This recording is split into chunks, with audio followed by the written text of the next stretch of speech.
ইরানের শক্তিশালী ক্ষেপণাস্ত্রের বহর যেন এখন শুধু একটি নির্দেশের অপেক্ষায়। যুদ্ধবিরতি কার্যকর হলেও শত্রুর দিকে তাক করে রাখা হয়েছে তেহরানের বিধ্বংসী অস্ত্রভাণ্ডার। মধ্যপ্রাচ্যে আপাতত শান্তির আবহ থাকলেও পর্দার আড়ালে যেন তৈরি হচ্ছে নতুন সংঘাতের মঞ্চ। এমন পরিস্থিতিতে শত্রুদের উদ্দেশ্যে ইরানের স্পষ্ট বার্তা, তোমাদের আমরা এতটুকুও বিশ্বাস করি না, এমনকি তোমাদের ব্যাপারে এক চুলো ছাড় দিতে রাজি নই। তাই যুদ্ধবিরতি থাকলেও তেহরানের দাবি, তাদের হাত সবসময় ট্রিগারের ওপরেই থাকবে, আর যে কোনো আগ্রাসনের জবাব দেওয়া হবে অত্যন্ত কঠোর ও তাৎক্ষণিকভাবে। ইরানের ভারপ্রাপ্ত প্রতিরক্ষা মন্ত্রী ব্রিগেডিয়ার জেনারেল মাজিদ ইবনে রেজা সাম্প্রতিক এক বক্তব্যে স্পষ্ট করে বলেছেন, শত্রুর ওপর কোনোভাবেই আস্থা রাখে না তেহরান। তার ভাষায়, যখন প্রতিপক্ষের আঙুল ট্রিগারের উপর থাকে তখন বিশ্বাসের কোনো সুযোগ থাকে না। তাই যুদ্ধবিরতি কার্যকর হলেও ইরান তার সামরিক প্রস্তুতিতে কোনো শিথিলতা আনছে না।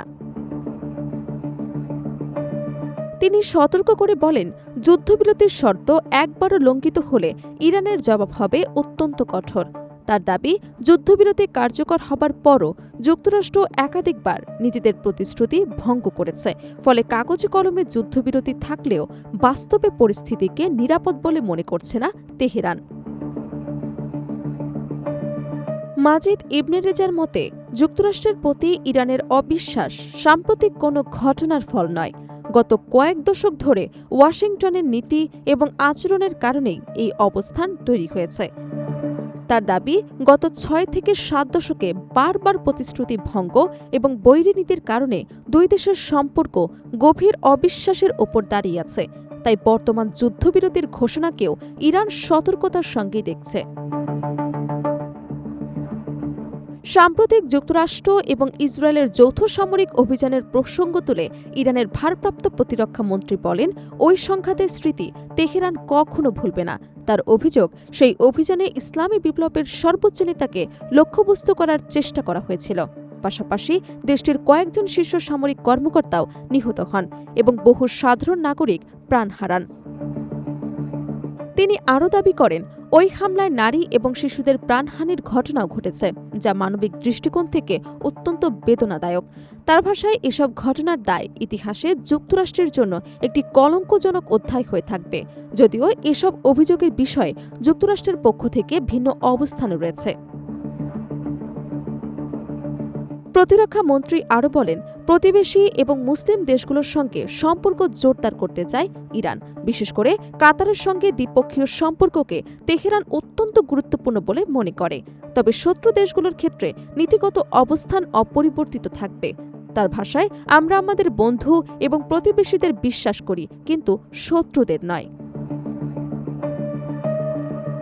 ইরানের এই বক্তব্যকে বিশ্লেষকরা কেবল রাজনৈতিক মন্তব্য হিসেবেই দেখছেন না। তাদের মতে, এটি দেশটির সামরিক কৌশল এবং প্রতিরক্ষা নীতিরও একটি গুরুত্বপূর্ণ বার্তা। যুদ্ধবিরতি কার্যকর হলেও ইরানের সশস্ত্র বাহিনী যে সর্বোচ্চ সতর্ক অবস্থায় রয়েছে, এই বক্তব্য তার ইঙ্গিত বহন করে। বিশ্লেষকদের ধারণা, তেহরান মূলত বোঝাতে চেয়েছে যে তারা কোনো ধরনের আকস্মিক হামলার ঝুঁকি নিতে রাজি নয়। ফলে সীমান্ত পরিস্থিতি, ক্ষেপণাস্ত্র ইউনিট এবং প্রতিরক্ষা ব্যবস্থাকে সবসময় প্রস্তুত রাখা হচ্ছে।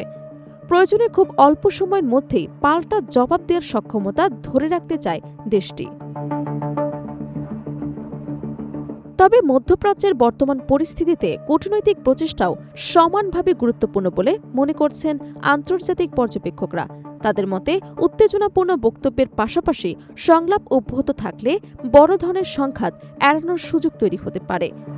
অন্যদিকে যুদ্ধবিরতি ভেঙে গেলে পুরো অঞ্চল আবারও অস্থির হয়ে উঠতে পারে, যার প্রভাব শুধু মধ্যপ্রাচ্যেই নয়, বৈশ্বিক নিরাপত্তা এবং জ্বালানি বাজারেও পড়তে পারে।